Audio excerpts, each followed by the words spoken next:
أعوذ بالله من الشيطان الرجيم. بسم الله الرحمن الرحيم. وله من في السماوات والأرض ومن عنده لا يستكبرون عن عبادته ولا يستحسرون يسبحون الليل والنهار لا يفترون. സൂറത്തുൽ അംബിയ 19-20.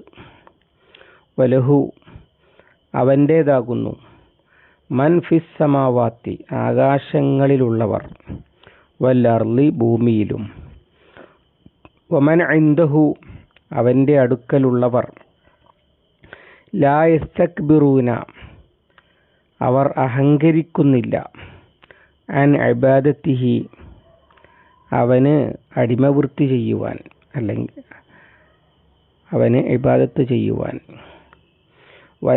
അവൻ്റെ ഇബാദത്തിന് എന്നാണ് നേരെ അർത്ഥം പറഞ്ഞ കിട്ട. അവൻ്റെ ഇബാദത്തിന് അഹങ്കരിക്കുന്നില്ല. വലാ യസ്തഹ്സിറൂൻ അവർ മടുക്കുന്നുമില്ല, അല്ലെങ്കിൽ തളരുന്നുമില്ല. യുസബ്ബിഹൂന അവർ വാഴ്ത്തിക്കൊണ്ടിരിക്കുന്നു. അല്ലൈല വന്നഹാറ രാവും പകലും. ലാ യഫ്തുറൂൻ അവർ വിടവുണ്ടാക്കുന്നില്ല, അഥവാ ഇടക്ക് നിർത്തിവെക്കുന്നില്ല, അല്ലെങ്കിൽ മുടക്കം വരുത്തുന്നില്ല എന്നൊക്കെ അർത്ഥം. പ്രപഞ്ചത്തിൽ ഫത്ർ ഇല്ല എന്ന് പറഞ്ഞിട്ടുണ്ട് സൂറത്തുൽ മുൽക്കിൽ. റുജിൽ ബസറ ഹൽ തറാ മിൻ ഫുതൂർ എവിടെയെങ്കിലും വിടവ് അല്ലെങ്കിൽ ഇടവേള അതിനു പറയും ഫുത്തൂർ എന്നത്, ഫത്രത്ത് എന്നത് ഇടവേളയ്ക്ക് പറയും. അങ്ങനെ ഒരു ഇടവേള എടുക്കാതെ, ഇടതടവില്ലാതെ എന്നൊക്കെ പറയില്ലേ. എന്താ പറഞ്ഞത്? മുശ്രിക്കുകളെ എതിർക്കുന്നു. അതിന് മറുപടിയായിട്ട് കളിയല്ല, അവർ ശിക്ഷിക്കപ്പെടും എന്ന് പറഞ്ഞു. പിന്നെ അവരോട് രാജിയാകാനില്ല. സത്യം കൊണ്ട് അസത്യത്തെ പരാജയപ്പെടുത്താൻ തന്നെയാണ് നോക്കിക്കൊണ്ടിരിക്കുക, അല്ലാതെ മിണ്ടാതിരിക്കുകയൊന്നുമില്ല എന്നർത്ഥം. പിന്നെ അവൻ പറയുന്നത് തികച്ചും ന്യായമാണ്. അഥവാ ഭൂമിയിൽ ഉള്ള മനുഷ്യരിൽ കുറച്ചാളുകൾ മാത്രമാണ് അള്ളാഹുവിൻ്റെ ഉലൂഹിയത്ത്, അവൻ്റെ റുബൂബിയത്തും അതുപോലെ തൗഹീദും അംഗീകരിക്കാൻ വിസമ്മതിക്കുന്നതുള്ളത്. ബാക്കി എല്ലാവരും നിരന്തരം അവനെ വാഴ്ത്തിക്കൊണ്ടിരിക്കുന്നവരാണ്. ആ വാഴ്ത്തിക്കൊണ്ടിരിക്കുന്നത് തികച്ചും ന്യായവുമാണ്. കാരണം വലഹു മൻഫിസ് സമാവാത്തി വൽ അർളി ആകാശങ്ങളിലും ഭൂമിയിലുമുള്ളവർ അവൻ്റേതാണ്, അഥവാ അവൻ്റെ സൃഷ്ടികളും അവൻ്റെ അടിമകളുമാണ്. ആ ഒറ്റ കാര്യം മനസ്സിലാക്കിയാൽ തന്നെ മനുഷ്യൻ അള്ളാഹുവിൻ്റെ അടിമയായി ജീവിക്കാൻ സന്നദ്ധനാകും. കാരണം ഉടമസ്ഥനവനാണ്, ഉണ്ടാക്കിയതവനാണ്, നിയന്ത്രിക്കുന്നതവനാണ്, ജീവിപ്പിക്കുന്നതവനാണ്, മരിപ്പിക്കുന്നതവനാണ്, ഉയർത്തെഴുന്നേൽപ്പിക്കുന്നതവനാണ്. അതിലൊന്നും മനുഷ്യർ ദൈവങ്ങളാക്കി കരുതുന്ന സാധനങ്ങൾക്കൊന്നും യാതൊരു പങ്കുമില്ല. അതുകൊണ്ട് എല്ലാ നിലക്കും അവൻ്റേതാണ്. വമൻ ഇൻദഹു ലാ യസ്തക്ബിറൂന അൻ ഇബാദത്തിഹി അവൻ്റെ അടുക്കലുള്ളവർ എന്നതുകൊണ്ട് ഉദ്ദേശ്യം മലക്കുകളാണ്. മലക്കുകൾ അള്ളാഹുവിൻ്റെ സമീപസ്ഥരാണ്, മുഖറബൂൻ എന്നാണല്ലോ പറഞ്ഞത്. അഥവാ അള്ളാഹുവിൻ്റെ ഉത്തരവുകൾ നേരിട്ട് കൈപ്പറ്റുകയും അത് അനുസരിച്ച് പ്രവർത്തിക്കുകയും അത് നടപ്പിലാക്കുകയും ചെയ്യുന്നവർ. ലാ യഅസൂനല്ലാഹ മാ അമറഹും വയഫ്അലൂന മാ യുഅ്മറൂൻ അവർ അള്ളാഹുവിൻ്റെ കൽപ്പന ധിക്കരിക്കുന്നില്ല, അവൻ കൽപ്പിച്ചതൊക്കെ അവർ അനുസരിക്കുന്നവരാണ്. അതാണ് അവൻ്റെ അടുത്തുള്ളവർ എന്ന് പറഞ്ഞത്. അവർ അത്യുന്നതരാണ്, മാലാഖമാർ. നമ്മൾ വലിയ ഉന്നതർ, വിശുദ്ധർ എന്നതിൻ്റെയൊക്കെ പദപ്രയോഗമായിട്ടാണല്ലോ മാലാഖയെ പറയാറുള്ളത്. ചിലപ്പോഴൊക്കെ ചിലരെ ഭൂമിയിലെ മാലാഖമാർ എന്നൊക്കെ വിളിക്കലുമുണ്ട്. കാരണം എല്ലാവരും അംഗീകരിക്കുന്നവരാണ് മലക്കുകൾ ഉന്നതരാണ് എന്ന്. ഈ സൂറത്തിൽ തന്നെ ഒരിടത്ത് ഇബാദുൻ മുക്രമൂൻ, അവർ ആദരണീയരായ മാന്യന്മാരായ അടിമകളാണ് എന്ന് പറയുന്നത് കാണാൻ കഴിയും. ഇവിടെ പറയുന്നത് അള്ളാഹുവിൻ്റെ ഇബാദത്ത് എന്നത് നേരത്തെ നമ്മൾ പലതവണ വിശദീകരിച്ചതാണ്. അള്ളാഹുവിനെ യജമാനനായി സ്വീകരിച്ച് അവൻ്റെ അടിമയാണെന്ന് സമ്മതിച്ച് അവൻ്റെ കൽപ്പന അനുസരിച്ച് അവനെ ആരാധിച്ചും വാഴ്ത്തിയും കൊണ്ടിരിക്കുക, ഇതാണ് ഇബാദത്ത് എന്ന് പറഞ്ഞത് ചുരുക്കി പറയാം. അങ്ങനെ സർവാത്മന അള്ളാഹുവിന് കീഴ്പ്പെട്ട് അവൻ്റെ ദാസന്മാരായിരിക്കുവാൻ അവർക്കൊരഹങ്കാരവുമില്ല.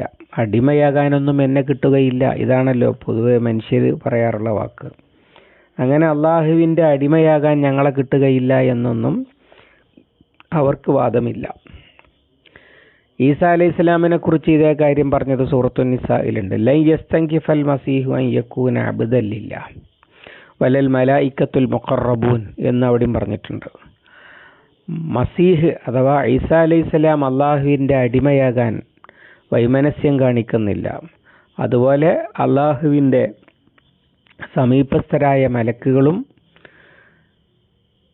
അള്ളാഹുവിൻ്റെ അടിമയായിരിക്കുവാൻ വൈമനസ്യം കാണിക്കുന്നില്ല. വമൻ യസ്തൻകിഫ് അൻ ഇബാദത്തിഹി വയസ്തക്ബിർ ഫസയഹ്ശുറുഹും ഇലൈഹി ജമീഅ. ഇനി അങ്ങനെ ആരെങ്കിലും ചെയ്യുകയാണെങ്കിൽ, അഥവാ മനുഷ്യരുടെ കൂട്ടത്തിൽ നിന്ന് ആരെങ്കിലും അപ്പണി ചെയ്താൽ അവൻ അവരെ ഒന്നാകെ ഒരുമിച്ച് കൂട്ടുകയാണ് ചെയ്യുക എന്ന് സൂറത്തുൻ നിസായിലെ 172 ആയത്തിൽ കാണാൻ കഴിയും. അങ്ങനെ മലക്കുകളോ അല്ലെങ്കിൽ അള്ളാഹുവിനെ മനസ്സിലാക്കിയ ആരെങ്കിലുമോ അള്ളാഹുവിൻ്റെ അടിമയായിരിക്കുക എന്നത് പ്രയാസം തോന്നുന്ന ഒരു കാര്യമായിട്ട് തോന്നുന്നില്ല അവർക്ക്. കാരണം അള്ളാഹുവിൻ്റെ അടിമയാകുക എന്ന് പറഞ്ഞാൽ യഥാർത്ഥ യജമാനൻ്റെ അടിമയാകുന്നതോടുകൂടി മറ്റെല്ലാ അടിമത്തങ്ങളിൽ നിന്നും സ്വതന്ത്രനാകുകയാണ് ചെയ്യുന്നത്. അതിന് പകരം അള്ളാഹുവിൻ്റെ അടിമയല്ലാതിരിക്കുമ്പോൾ അതിനേക്കാൾ നിസ്സാരമായ എന്തൊക്കെയോ വസ്തുക്കളുടെ അടിമയാകുകയും അവർക്ക് കീഴ്പ്പെടുകയും അവരെ ആരാധിക്കുകയും അങ്ങനെ നിന്ദ്യരാവുകയും അസ്വതന്ത്രരാകുകയും ഒക്കെയാണ് ചെയ്യുന്നത് എന്ന് മനസ്സിലാക്കാൻ കഴിയും. വല യസ്തഹ്സിറൂൻ, ഇസ്തിഹ്സാർ എന്ന് പറഞ്ഞാൽ കുഴങ്ങുക എന്ന് നമ്മൾ പറയില്ലേ, മാനസികമായി മടുക്കുമ്പോൾ ശാരീരികമായി വയ്യാന്ന് തോന്നുന്ന അവസ്ഥ, അതാണ് താഴ്ബ.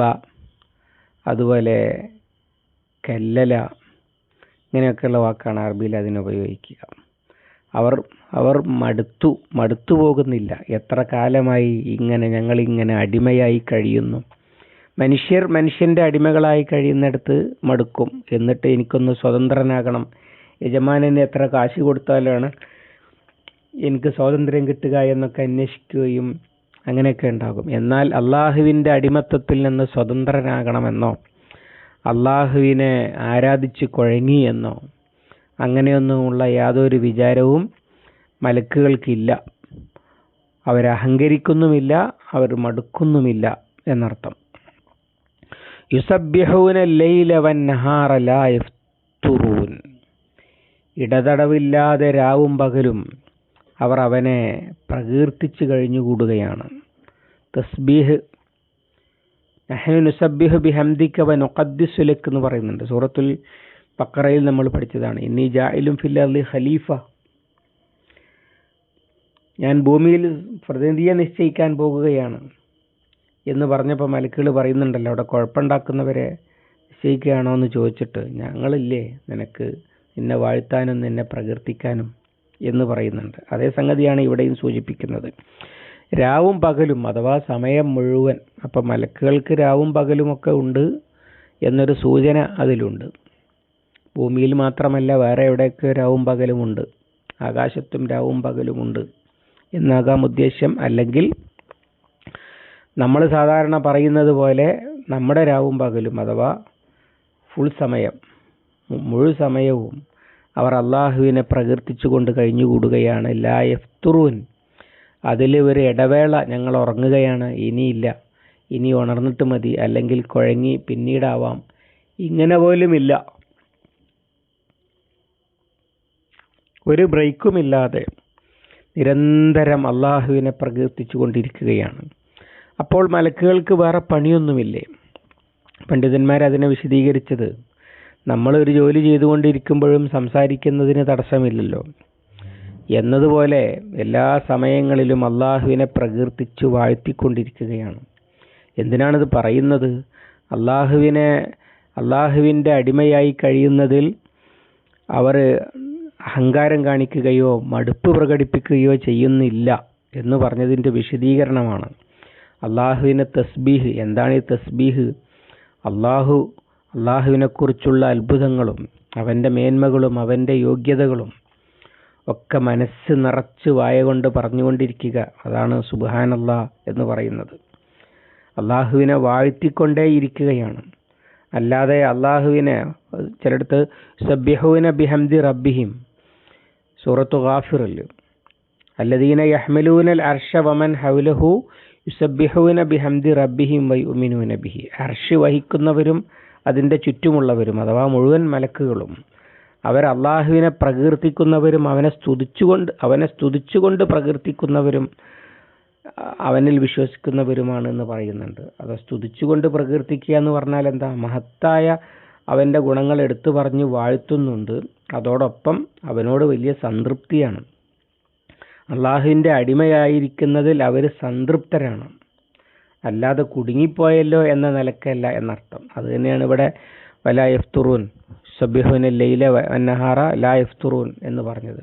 ഒരു മടുപ്പില്ലാതെ, ഒരു ഇടവേളയില്ലാതെ അള്ളാഹുവിനെക്കുറിച്ച് വാഴ്ത്തിയിട്ട് അവനെക്കുറിച്ചുള്ള അത്ഭുതം പറഞ്ഞിട്ട് അവർക്ക് ഒരു കാലത്തും തീരുകയില്ല. അത്രയുമാണ് അള്ളാഹുവിൻ്റെ മഹത്വം. അങ്ങനെയുള്ള മലക്കുകളെയാണ് ആളുകൾ ദൈവങ്ങളായി സ്വീകരിക്കുന്നത്. അല്ലെങ്കിൽ മലക്കുകളുടെ നിലപാട് സ്വീകരിക്കാനാണ് വിവരദോഷികൾ മടി കാണിച്ചു കൊണ്ടിരിക്കുന്നത്. അതൊക്കെ ബാത്തിലാണ്, അതൊന്നും നിലനിൽക്കാൻ പോകുന്നില്ല എന്ന് വിശദീകരിക്കുകയാണ് കഴിഞ്ഞ ആയത്തിൻ്റെ ശേഷം ഇവിടെ ചെയ്യുന്നത്.